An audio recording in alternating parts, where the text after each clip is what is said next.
Welcome to Verastahl, a YouTube channel devoted to my horror stories.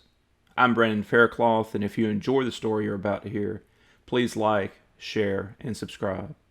Also, if you'll hit the notification bell, that oftentimes helps you get notified when I post a new video. Before we begin today's story, I'd like to mention my newest book, Sack of Knives, is now available at Amazon, and you can find links to it as well as all of my other books down in the description below. Today's story is the final part of a 9-part series, and for those of you who have been along the way, listening, or have read this story before, thank you so much, and I hope you enjoyed this last part. For those of you that are new, make sure you go back and listen to the other parts first so you know what's going on. Today's story is called We Made Up a Ghost, and Now It's Killing Us. Final part.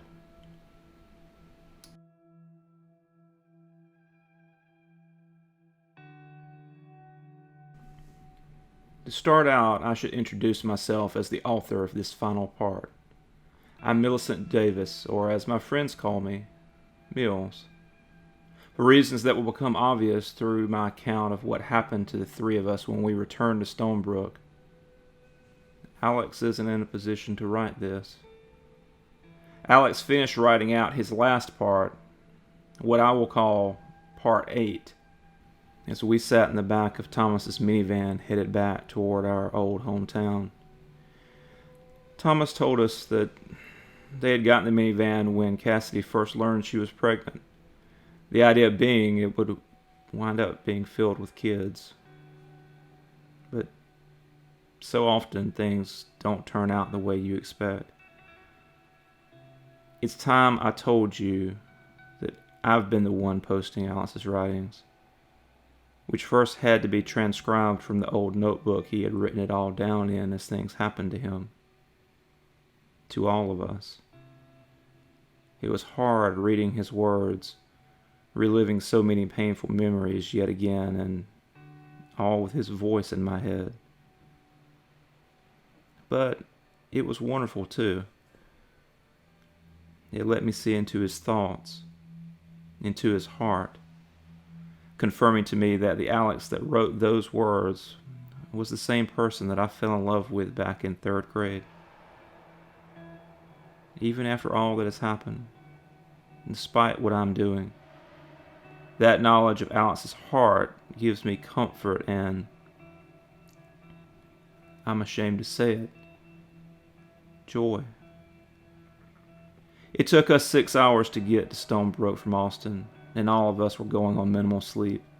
We had decided to drive in shifts so we could each rest some on the way, but it was hard to do more than doze fitfully as the minivan trundled toward what could be our deaths, or worse. It's funny, but the phrase, death or worse, never made sense to me before. I've always been terrified of death. My own, of course, but even more so of the deaths of those that I love. The idea that there was something worse than death always seemed absurd to me. I was wrong. Stonebrook had been surrounded by chain-link fence and signs that declared the property condemned after the night of the candlelight vigil.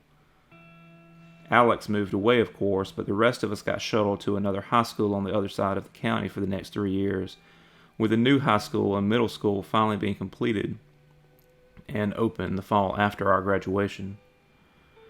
I think most people in town tried to forget about Stonebrook, and no one would dare buy it or try to turn it into something else. But it still sat there like a tumor, malignant and with the roots sunk down deep into the heart of the place. I had half expected someone would have just bulldozed it after all this time, but aside from the thick overgrowth in the yard and sickly vines covering several of the walls, it looked largely intact. The metal fence was rusted and hung limply in spots, and it didn't take much for us to find a spot we could lift up enough to scoot under. We were all scared, but we didn't let that stop us. I would like to call it bravery, and maybe it was, but it felt more like bleak determination at best. Or at worst, we were caught in the gravitational pull of something much older, smarter, and stronger than us. We got into the school easy. The first door we tried was unlocked, and after a couple of tugs, it swung open with a squealing protest. We had flashlights, and despite it being early afternoon, we needed them as soon as we entered what I recognized as 6th grade hall. The three of us moved together, our lights and eyes constantly moving in every direction as a lookout for any threat. I think we knew it was pointless, that there was little we could do even if we saw something, but we had to try. Or at least pretend to try.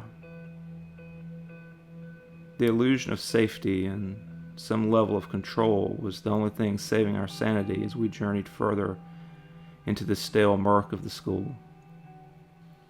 When we drew near the metal door hanging down into our old hangout, music started playing from somewhere in those lower rooms. I recognized the song. You're nobody till somebody loves you. You're nobody till somebody cares. I pulled up short, wondering if we were meant to go down there instead of on to the gym, but Alex silently shook his head and nodded for us to keep going. I relented and followed them into the building's heart. The center of the floor was pulled back again, revealing the yawning black that led down into that subterranean pool. I looked around with my light, searching for a good way to climb down, when Thomas pointed to the far side of the opening.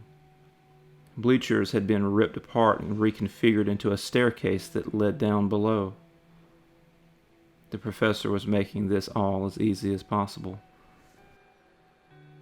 We went around to the far edge and peered down, seeing that the stairs did, in fact, go all the way to the oily liquid sheen filling the pool's bottom. Alex tested it with his foot, and when it seemed stable, he started down with me behind him and Thomas bringing up the rear. The air grew colder as we went down, and as we reached the bottom, we found the filthy water there was freezing. It went up to the middle of my thighs, and I could immediately feel my feet starting to go numb. We stood there for several seconds, looking at each other anxiously between sweeping probes of the shadows with our lights, waiting for something to happen. Then Alex started to scream. My chest pounding, I turned to look at him and saw he was looking off toward one of the corners of the pool. I shined my light where he was looking and couldn't understand what I was seeing. There were two bodies there, a man and a woman, both horrifically gaunt and pale, but somehow familiar looking too. They looked recently dead, and between their twisted expressions and the way they were huddled together, I knew the pair had been terrified at the end. I wanted to move closer to get a better look at their faces, sure that I knew them somehow, when I realized that Alex was still yelling. I turned back to try and calm him down when he suddenly stopped. Meeting his eyes, I saw the professor was on him now. "Hello, children. Welcome home."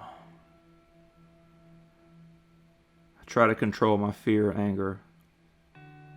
"Yes, we're here, Professor. What do you need from us? How do we make this all stop?" A coarse, watery chuckle. "Full of questions, aren't we? My dear friends are very concerned with what I want and need now." He pulled Alex's face into an angry grimace. "All it took is killing two of us to wake you up, to make you care." Thomas spoke up. "You didn't have to do it. You didn't have to kill my sweet Cassidy, you motherfucker. You didn't have to kill her or Ellis." He turned Alex's withering gaze on him. You aren't in a position to be criticizing the treatment of our friends, are you? Thomas recoiled and fell silent. Turning back to me, the professor continued. But your questions, if late in coming, are reasonable and necessary. And I don't think they're the only questions you'll have before this is done. But I can best answer most of them with a story. Alex's story is finally ready to be told. I'd apologize for the uncomfortable accommodations during story time. This is where you left us to rot, after all. Before I could ask anything else, it had begun. Alex's story. Once there was a boy named Alex. One day when he was bored in class at his creepy new school, he had a thought. A terrible and wonderful thought. What if the school that he and his friends found themselves at was haunted? He shared this thought with his friends, and this led to stories and adventures with their new friend, the professor. As you already know, the professor was able to come from a realm of unbeing through your words and thoughts and belief. That place was called the Void, and it had no interest in returning there. It was an empty, lonely place, and it was now a place with good friends and so many things to see and do. For a long time, everything was wonderful, and the professor grew stronger. But the professor was very smart, and it knew these good times might not last forever. So it used a bit of its new strength to talk with its friends and better protect them, even if they were away from school. It also used some of that strength to talk to Alex's sister Alicia in her dreams, planting the seeds it needed to summon her if it became necessary for its fallback plan. In time, it began to hope it wouldn't be necessary after all. It was happy, and its friends were happy, or so it thought. But then its friends decided they were tired of the professor. They thought it was just a pet, or a curiosity, some novel addition to their lives they could take off the shelf when they felt like it, or when they wanted everyone else reminded of how special they were. The professor understood this, but it still loved its friends, and it tried to grow and survive without hurting anyone else. But eventually it came to understand that people only really understand pain and fear. Even love is given shape by the relief of the pain of loneliness and the fear of losing that which you love. And the professor was no different. And while it loved its friends dearly, it loved itself more. When the professor learned what the rest of the Stonebrook Six were planning, a ritual of unbeing, it was afraid it might work, but more than that, it was hurt by the betrayal. It decided that it needed to be strong enough to resist any attempts to drive it back into oblivion, and the best way to do that was to slaughter several people in front of a large crowd. It had already grown significantly stronger from Timothy Egan's death, but imagine what it could do with a few more. It called little Alicia late that afternoon before people started to arrive for the vigil. It told her to be quiet and not let anyone see her come, which she did without fail. Her eyes were glazed over and her mouth was drooling just a bit, but no one saw her close enough to notice as she walked to Stonebrook. She slipped into the school stealthily and made her way to the gym where the floor was open and waiting. The professor picked her up and brought her down into the water, and it wasn't until she was in the cold and the wet that she started to wake up. Fortunately, when the professor sealed the floor shut again, no one could hear her down there screaming and crying in the dark. Later, when Alex went to save her, you and Ellis stopped him The professor was so relieved it didn't want to hurt any of you, and it tried to just end it there, going so far as to close the pool again in the hopes you would just all go away. But Alex wouldn't stop. He ran from the rest of you, fighting his way through the throngs of people rushing around outside.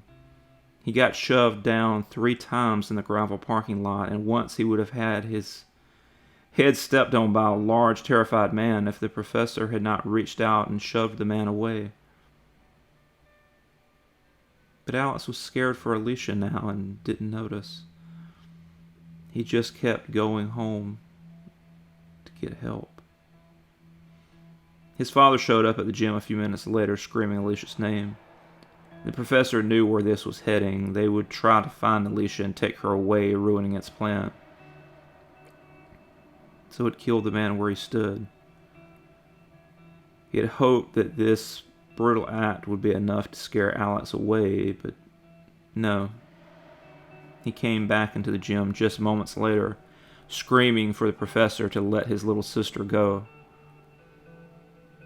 It knew now that Alex would never give up, and it wasn't sure it could keep her hidden from him the way it could others outside of their circle of 6. So, with great sadness, it opened the floor one last time. Alex climbed down into the lower depths, and Alicia ran to him with a discordant wail, her eyes full of fresh tears. She was already half mad by that point, but she knew her big brother when she saw him. Just then, Alex felt himself being dragged into the dark and tried to push his sister away toward the light, but it was too late. Too late for both of them.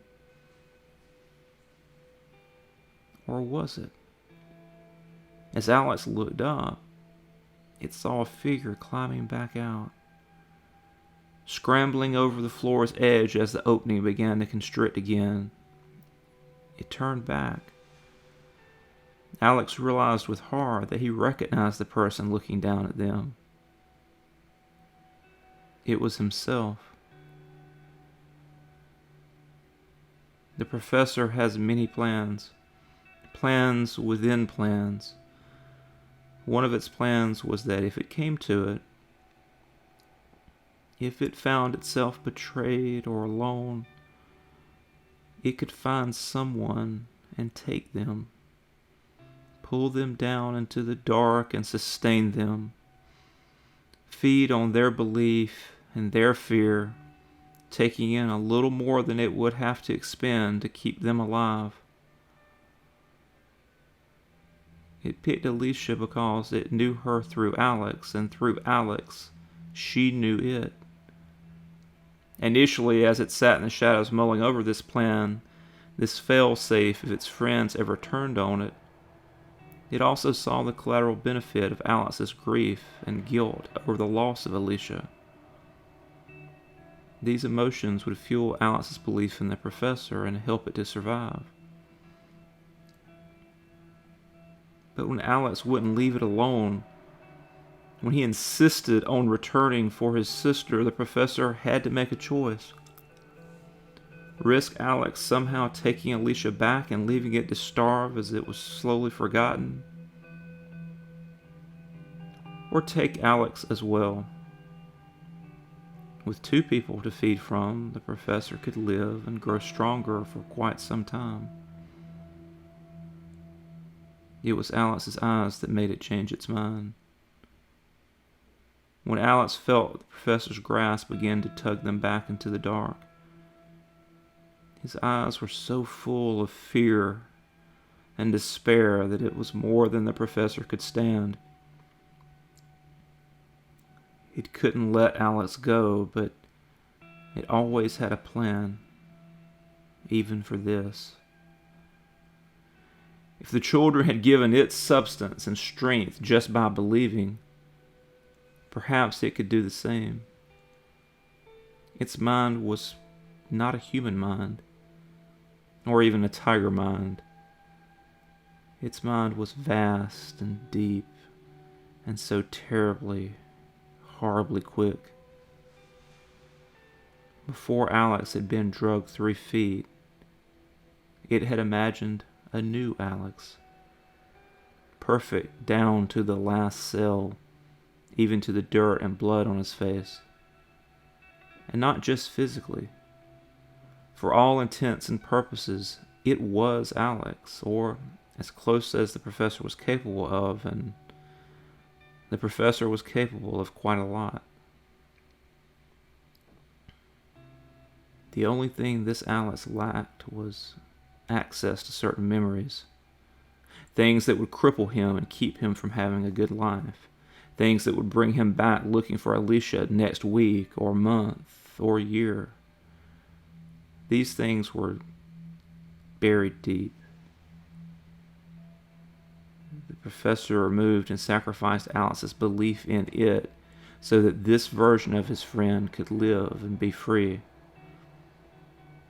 Then it sent the new Alex out to the football field where he lay down with their dear unconscious friends and fell asleep. In the next few hours, several people pried open the floor and came to search for survivors. They found the bodies of the others, but saw no sign of Alex and Alicia. The professor was powerful enough with both of them for strength that it could keep them glamoured and undetectable. They screamed for help, but no one heard them, and eventually the search was called off. Then things were quiet down in the dark. The professor knew little of the outside world in the following years. It was conserving and building its strength as best it could, but it was also spending more than it had originally planned.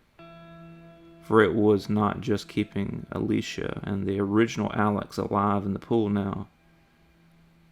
It was having to continue to believe in the new Alex too. The Alex that crawled out of the pool that night was being seen and talked to, and every day he grew stronger because of the shared belief of the world around him that he existed and was real. And he was Alex in every way that mattered, but he was still unique in a way that made him vulnerable.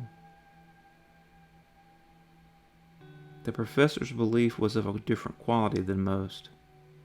It was not from this place, and its beliefs, while powerful and potentially permanent, required regular attention to stay alive. And it wanted the new Alex to stay alive. It wanted him to have a long and happy life. So it sacrificed some of the power it was collecting to make sure that happened. But then something unforeseen happened.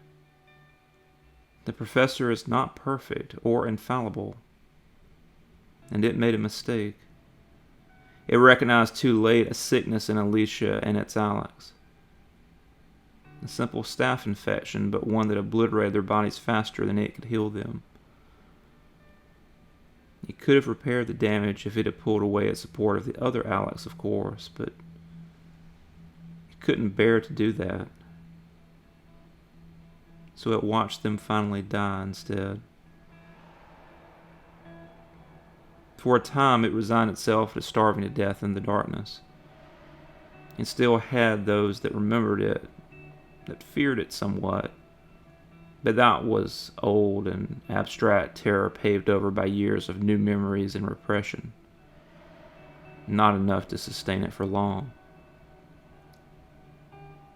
The problem was, it got scared. When it saw itself approaching the end, saw the void opening up to reclaim it, it knew it couldn't just let go. It wanted to survive too much. So, with the last of its power, it killed Cassidy. Within a few hours, it felt far stronger. After Ellis, it was stronger still. And as Alex, your Alex, came to remember me, I felt more like myself again. but I need your help." Enough of this, Thomas bellowed, reaching into his waistband and pulling out his gun. The last time I had seen it was when Alex had taken it from him while the professor was using Thomas back at my house.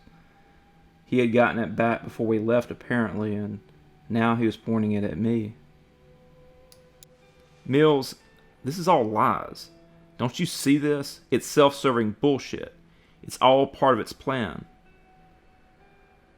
I was so broken at that point, I didn't care much if he did shoot me. I didn't want to believe what the professor was saying, but as it talked, I looked closer at the two huddled corpses. I knew why they were familiar. They were versions of what Alicia and Alex might look like after years of insanity and darkness. I couldn't breathe. I couldn't think. I just wanted everything to stop for a minute. Just stop. But it wouldn't stop. And the professor was talking again. "Yes, this was Thomas's new idea since you left your house. Kill the two of you here and then himself. The idea being that if you are found, they'll blame him, not the professor. And I'll fade on away. Isn't that right, Tom?" I turned back to Thomas and saw that he was frozen, his eyes bulging. The professor released his hand enough for him to speak, and he gasped out, "It's the only way. We have to die to stop it. We can't let it out."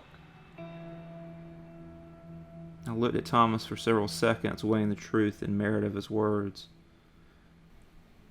He might be right. It might be the only way to stop the professor, and didn't we owe it to the world to not let it out?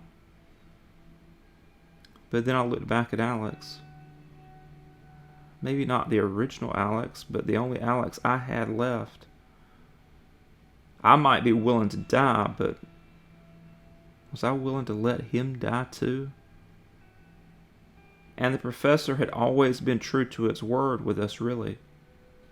We were the ones trying to hurt it, not the other way around.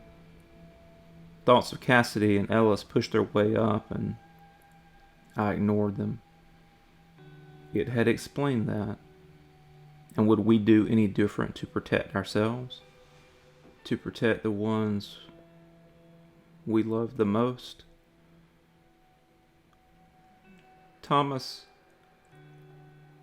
I'm sorry." I was crying when I said it, but my voice was steady. Turning to Alex, I told the professor my choice. Thomas has to die. A moment later, there was a fine red mist floating in the air where Thomas had been. I let out an involuntary scream and started shaking. Then I felt Alex's arms around me. It took me only a moment to realize the professor still had him. "I'm sorry for that, Mills. But that part is over now. You and Alex will be safe from now on. And I just need you to do one last thing for me." When it began to whisper its plan to me, all I could do was laugh. Alex slept all the way back, and I could tell when I woke him that he doesn't remember anything of what happened while the professor was sitting on him. That's for the best. I'll tell him in time, over the next few days, even the parts about where he came from. I can't have secrets between us again, and I won't risk him learning about it through these posts or some other means. I'll tell him everything once it's too late for him to stop me. The main things I need him to understand are that he is safe now and how much I love him. Because I do. There's a part of me that says I'm being selfish or delusional, but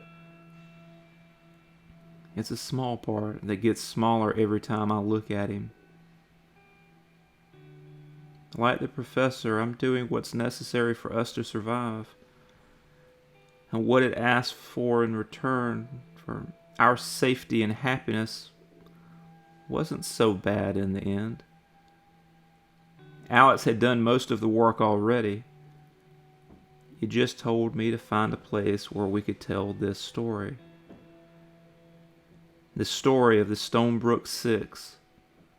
The story of how the professor came to be. So after I finish writing this final part, I'll start posting each portion, one at a time. I'll post, then wait. Post, then wait. And those of you that read those first parts will hopefully come back for more. Come back to hear more about the professor. Come back to believe a little more. By the time you've made it this far, it'll be too late. And you'll say to yourself, well, that's just silly. It's just a story to you. That's what I told the professor when it first told me its plan too. But it just laughed its dead crow laugh and said, we're all just stories to each other, Mills. And the head doesn't tell the heart what to believe. Just tell people about me and I think I'll do just fine.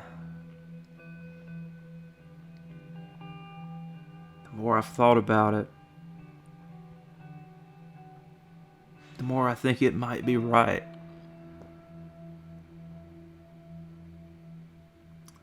So congratulations.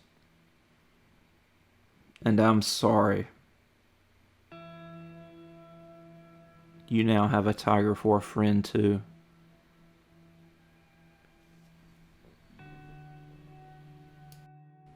Thank you for listening. I hope you enjoyed this story, and if you did, please like, share, and subscribe.